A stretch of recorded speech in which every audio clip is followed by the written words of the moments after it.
Hello, I'm Dr. David Wilson. I'm a psychotherapist, a psychoanalyst, and a group therapist.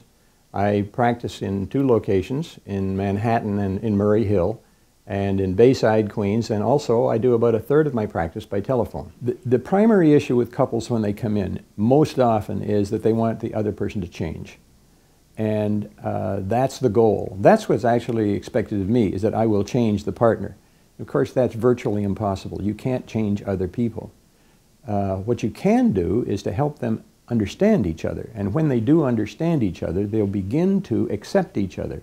And as we know, acceptance is the basis of love. Because men and women are so different from each other, both right from the day of birth, in terms of their development, in terms of their hormonal patterns, in terms of their desires, in terms of their sexuality, it can be very difficult to develop a successful relationship. But if a couple can recognize that these things exist and that their mate is looking for something different, and they can then start to actually try and supply it, they're on the road to making the marriage better. Once we get people to understand each other, we will have gone a long way to making the relationship work.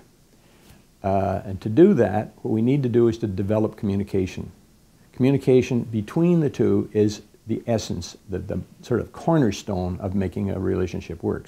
The main reason people go into groups is because generally it's because I've recommended it. And the reason I recommend it is that we don't see ourselves as others see us. Whereas in a modern analytic group, you say all your thoughts and feelings about what's going on in the moment. It becomes very revealing as to who we really are and how we're seen. I get a big satisfaction out of a couple that comes in fighting and on the verge of divorce, and sometime later when they tell me we've decided we're going to stay together.